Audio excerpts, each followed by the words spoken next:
Hello students, today we will read lesson 9th of English opposites. Opposite का मतलब होता है उल्टा.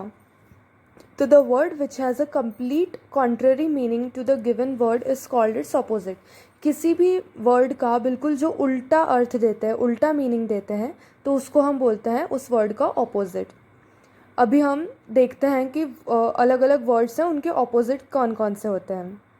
Big, small, tall, short, up, down, in, out, open, close, hot, cold, fat, thin, happy, sad, day, night, sit, stand, good, bad, come, go, here, there, fast, slow, long, short, rich, poor, sell, buy, east, west, clean, dirty, right, left, early, late, high, low, complete, incomplete, fit, unfit, like, dislike, north, south, strong, weak, possible, impossible, theist, atheist, visible, invisible, aware, unaware,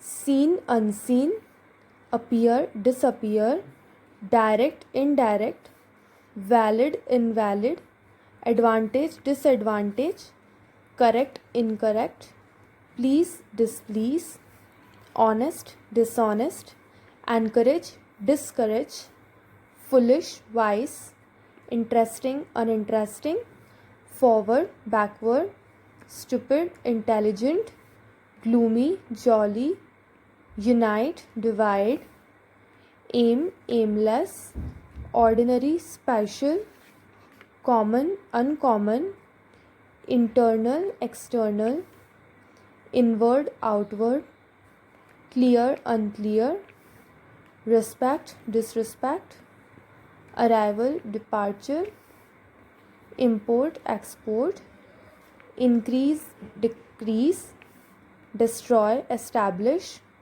plentiful, scarce, spend, save, never, forever. So these were some opposite words. Now we will do the exercise. Say the opposite by adding in, un और dis. यहाँ पर जो words दे के रखे हैं उनके आगे हमको in, un और dis लगाकर उसका opposite बनाना है. Interesting के आगे हम un लगा देंगे तो uninteresting. रिस्पेक्ट के आगे डिस लगा देंगे तो डिसरिस्पेक्ट. कॉमन के आगे अन लगा देंगे तो अनकॉमन. प्लीज़ के आगे डिस लगाएंगे तो डिसप्लीज़. लाइक के आगे डिस लगाएंगे तो डिसलाइक. एडवांटेज के आगे डिस लगाएंगे डिसएडवांटेज. क्लियर के आगे अन लगाएंगे तो अनक्लियर. विजिबल के आगे इन लगाएंगे तो इनविजिबल. अपीयर के आगे डिस लगाएंगे तो डिसअपीयर. अवेयर के आगे अन लगाएंगे तो unaware. Now write the opposite. Early, late, clean, dirty, day, night, open, close, ordinary, special, spend, save, plentiful, scarce, destroy, establish, inward, outward, aim, aimless. Rewrite the following sentences using opposites. हमें यहाँ पर जो underline किए हुए words हैं इन sentences में उनके opposite लिखकर फिर से इन सेंटेंसेस को लिखना है. She is a very happy today. Happy का ऑपोजिट हो जाएगा सैड, तो she is very sad today. The water level is very low. Low का ऑपोजिट होता है हाई, तो the water level is very high. Speak to him directly. Directly का opposite है indirectly. Speak to him indirectly. You should always encourage such activities. Encourage का आ जाएगा discourage, तो you should always discourage such activities. Move forward. Forward का उल्टा हो जाएगा बैकवर्ड, तो move backward.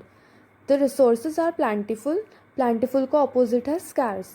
The resources are scarce. Today's arrival is in the evening. Arrival का हो जाएगा डिपार्चर, तो today's departure is in the evening. Learn to spend money. Spend का ऑपोजिट हो जाएगा सेव, तो learn to save money. We should try some common style. Common का हो जाएगा अनकॉमन, तो we should try some uncommon style.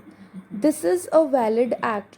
Valid का opposite होता है इनवैलिड, लेकिन जब हम इनवैलिड लिखेंगे तो जो वैलिड के आगे अ लिखा है वो एन हो जाएगा, क्योंकि इनवैलिड आई से स्टार्ट होता है, जो भी वॉवल से स्टार्ट होता है उसके आगे हम एन लगा देते हैं। तो this is an invalid act.